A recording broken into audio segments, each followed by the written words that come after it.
So our outer lives reflect our inner lives. All right, so imagine something with me, if you will.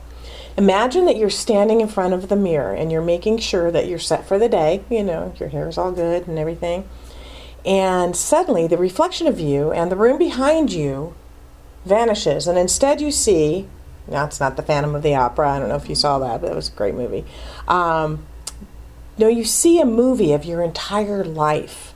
Every memory of every experience up to this present moment is there. Even today's little drama when someone cuts you off in traffic when you were on your way to church. Okay, maybe that didn't happen to you, but yeah. All right, so as you watch this movie, a voice speaks in your head and says, now you are looking at who you are. And you say, no way.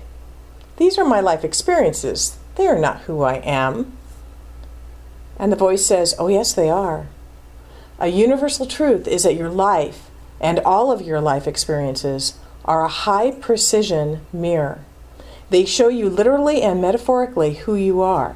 Nothing in your life is not a reflection of who you are.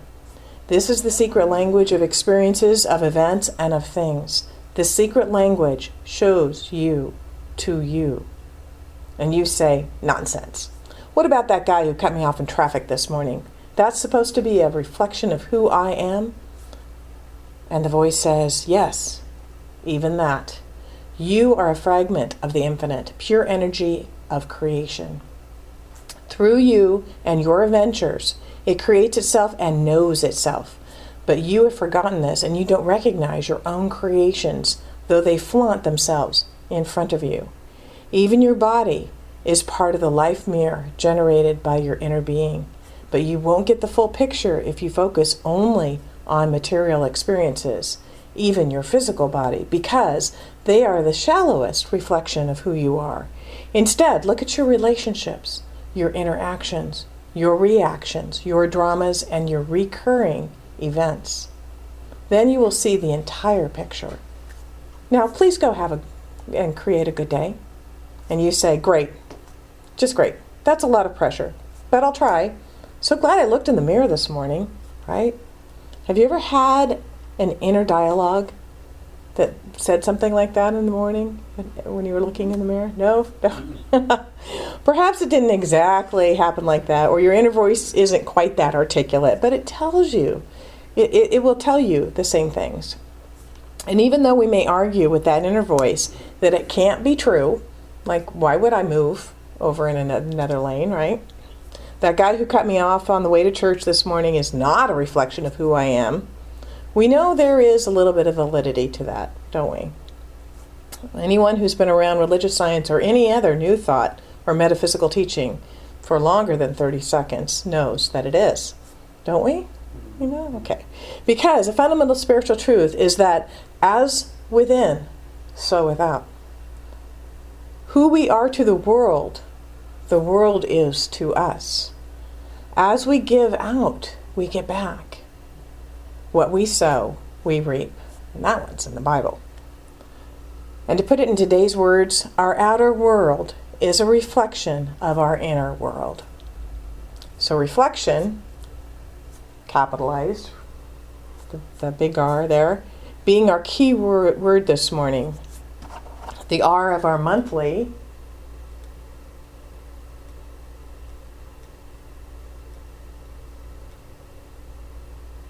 there we go. One more. So we kick it into gear. Okay. The R of our monthly acronym SPARK being our letter of the day. So simple, participate, awesome, reflection, and kick. But we're looking at reflection today. We look at our outer life and know that it is a reflection of what is going on inside of us, even if we kick and scream about it. And we want to have different experiences.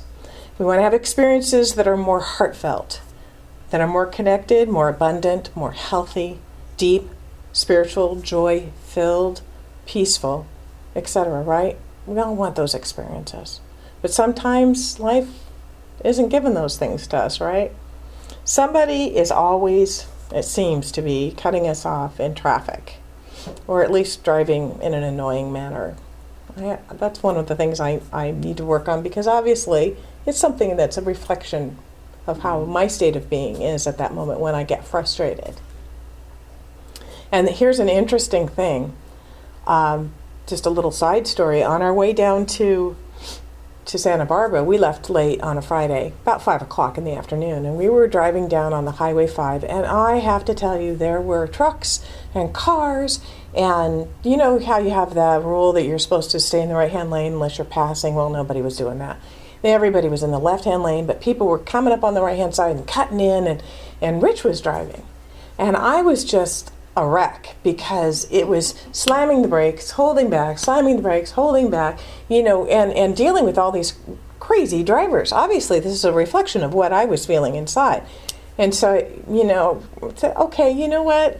Why don't I take over driving for a little bit, right?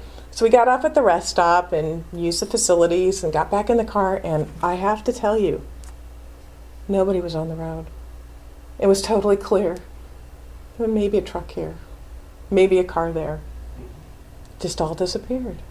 It's an interesting thing. So something shifted. I was able to calm down. I wish I could calm down and let him drive. But that was a telling thing right there. So, but it's all a reflection. I realized that. And so I think meditation is a good thing I need to be doing in the morning before I actually get in the car. So, okay. So, are we saying that our lives are a reflection of who we are? And I'm saying that may not be exactly accurate. It is in one sense, but there's something more critically important for us to have the entire picture. So today I want to explore the idea that our lives are a reflection of who we are, and then get a fuller picture by giving you a very, very personal experience. Okay, everybody ready? There's an author, his name is Anais Nin, who wrote, "You do not see the world as it is, you see it as you are." You do not see the world as it is, you see it as you are. And modern physics is on the brink, if not over the edge, of agreeing with this statement. Scientists have discovered the mirror of their own minds inside the atom, where the existence and the behavior of the particles depend on the intent of the scientists. This is quantum physics. Einstein saw these implications back in the 50s, and he was not pleased. In fact, he grumbled, "I like to think the moon is there even if I'm not looking at it." When science is done with atom smashers, it will know that the fundamental building block of the universe is thought, something we already know. Thought is a thing leaving a physical signature we don't always recognize as our own. It's as if we throw out boomerangs, and then we forget that we threw them. When they come back, we look around and wonder, where the heck did those come from? You know, goes that thought, what? Oh my gosh. Comes back on us. So we keep throwing boomerangs. Some returning us bring us pleasures, and others bring us pain. Remember the Sufi parable about the stranger who enters the village? I've told this story a couple of times, and he seeks out a Sufi master and says, "I'm thinking about moving to this village. What are the people like? And can you tell me about the people who live here?" And the Sufi master replies, "What can you tell me about the people who live in where you come from?" Well, the visitor says angrily, "They are terrible people. They're robbers and cheaters and liars, and they stab each other in the back." Well, now, says the Sufi master, "Isn't that a coincidence? That's exactly what they're like here." So the man departs the village and is never seen again. Soon another stranger comes to the village, and he too seeks out the Sufi master. And he asks him for advice. He says, "I'm thinking of moving and living in this village. Can you tell me what the people are like here?" And again the Sufi master replies, "What can you tell me about the people who live where you come from?" "Ah," says the visitor in fond remembrance, "they are wonderful people. They are kind and gentle and compassionate, and they look after each other." "Well now," says the Sufi master, "isn't that a coincidence? That's exactly what they're like here." Isn't that lovely? We take our inner selves, and along with that our outer selves, with us wherever we go. Wherever you go, there you are, right? Changing external circumstances is like walking up to the movie screen and trying to change the picture on it from up there. Our world can only be changed from within, because that's where it comes from. We create our world from within. To change our inner world, to change our inner world, we must become the gatekeeper of our own thoughts, welcoming those that create what we want and reframing those that create what we don't want. And I love that word, reframing. Have you caught yourself saying what it is you don't want and reframed it into a positive affirmation? I think that's just a wonderful tool. So it's like tending to a garden. Do you nurture the vegetables and the flowers, or do you nurture the weeds? Sometimes the weeds, by looking at them, I'm thinking they're getting more of whatever they need, but you really tend to the things that you want. And then, boy, it pays off, doesn't it? There's a beautiful passage in this thing called You, which is one of my favorites, by Ernest Holmes, and he says, "It is important that you maintain a strict censorship over your thinking. Just as you watch your garden that foreign seeds shall not fall into it, producing a growth of undesirable plants, so you must refuse entrance to any thoughts you do not wish to see manifested in your life. Guard well this garden of your mind. It is God's garden of your soul. It is your garden of Eden, wherein may grow your fondest desires and hopes, blossoming into fulfillment. Or, if you permit, the weeds of destruction, fear, and doubt will choke out the beauty of hope until despair alone remains. Watch carefully, then, this garden of your soul. Plant there only seeds of happiness and joy, of peace and of goodwill. It may be necessary to cultivate your garden, to uproot the weeds and straighten out the rows, planting new seeds, new ideas, broader visions, and deeper realizations of life. New aspirations must be bedded here, fertilized with the fervor of hope, the conviction of faith, the beauty of wholeness. Watch your garden carefully, guard it patiently, waiting for a new harvest, for you shall reap what you have sown." I'm particularly moved by this morning, by the idea of new seeds, because I think we often concentrate on what we've already started. But what new seeds do we want to plant? What new ideas, what broader visions, deeper realizations of life? What are we thinking about planting now? What we do with an experience, whatever that experience is in our lives, it was what really counts. How we look at it, the consciousness we come from when we experience it, can we have new ideas, broader visions, and deeper realizations about it? What can happen in our lives? What can happen with all of this? Here's what I think. When we're expanding and growing, things are really going well, one of the paradigms, our habits of thinking and feeling and believing, will kick up a condition to bring us back to that thermostat setting of our normal. Okay?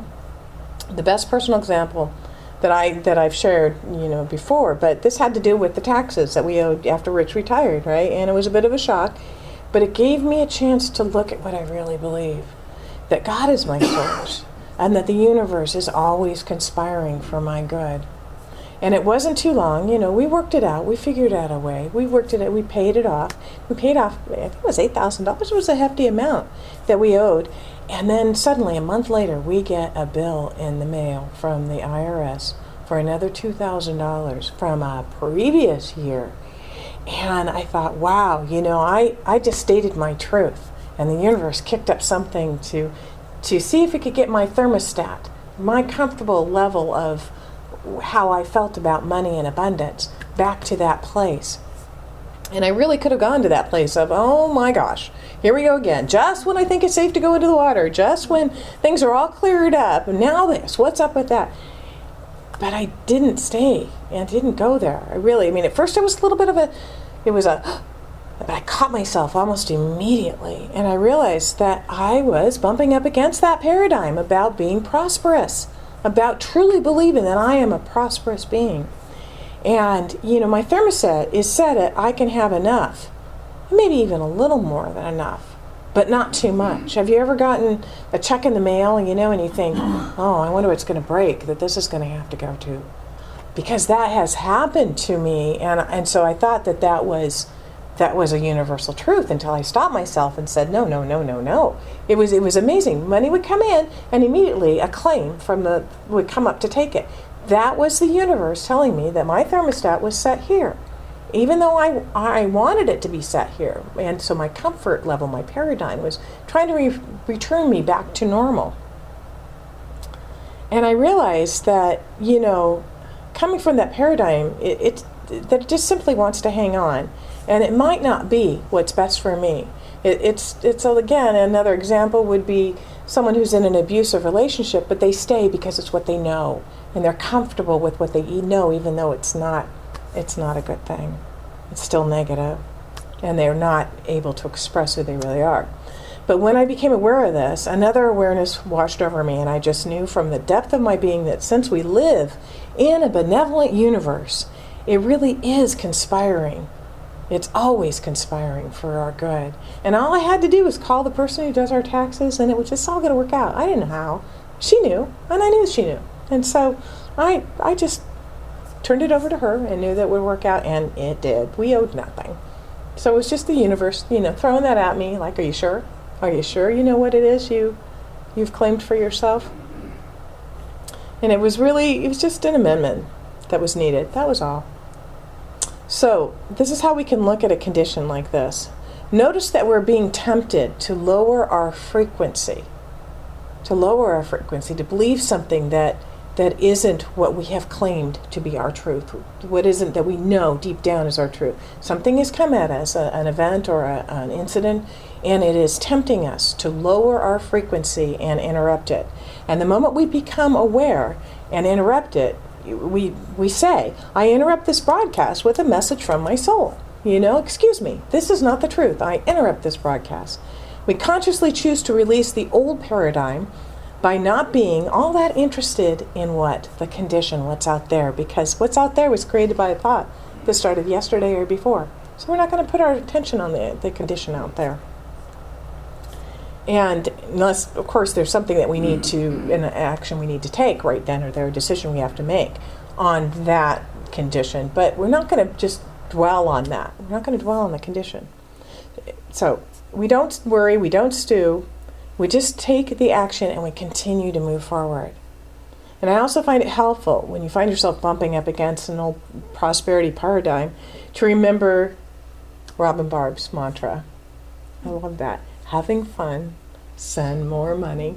I love that. It is such a good mantra, So you see, life really is a reflection of who you are.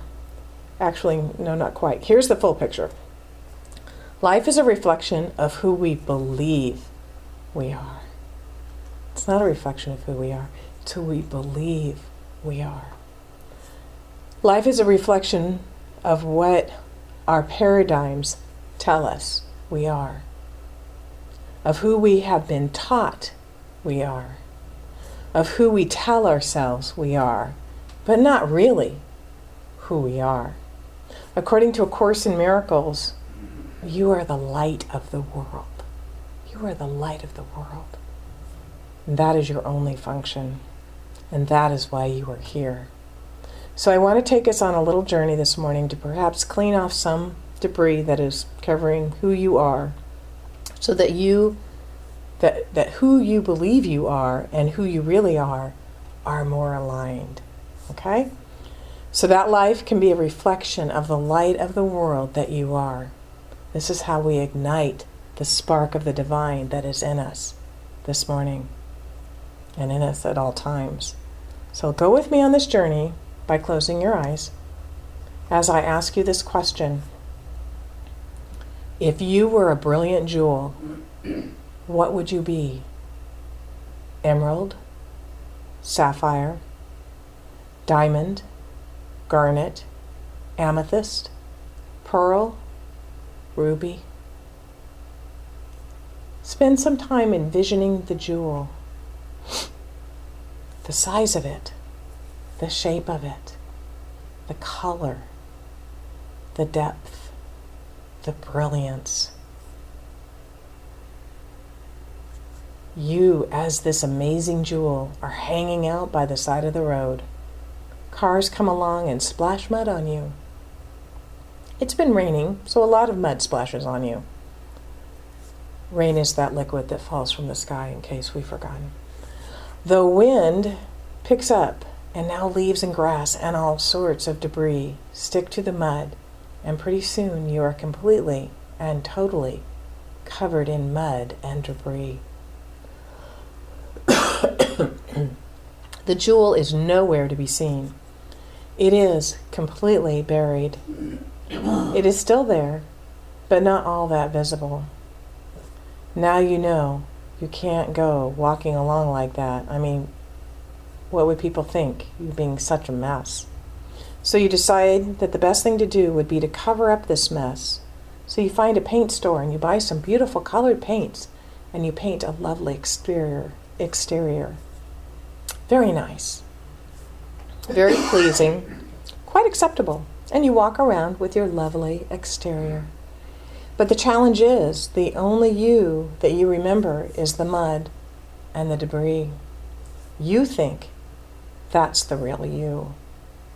You know it's very, very unattractive, so you must keep it hidden. You have forgotten that under the debris is the real you, the actual you, the brilliant you. The you before the mud got slung up on you and then covered with leaves and grass and twigs and paper and garbage. Hose it all off and notice how exquisite and brilliant the gem is. More beautiful than you thought before. Now take that jewel in your hands right now. See yourself holding it, and however you want to do this, bring it into you. Breathe it in. Bring your hands to your heart and let it merge with you. However you do this, bring it into you. And the moment you do, you realize that it is already there. And in this way, you have ignited the spark of the divine in you and have created an inner world that will reflect to you an outer world of radiance and love. And so it is.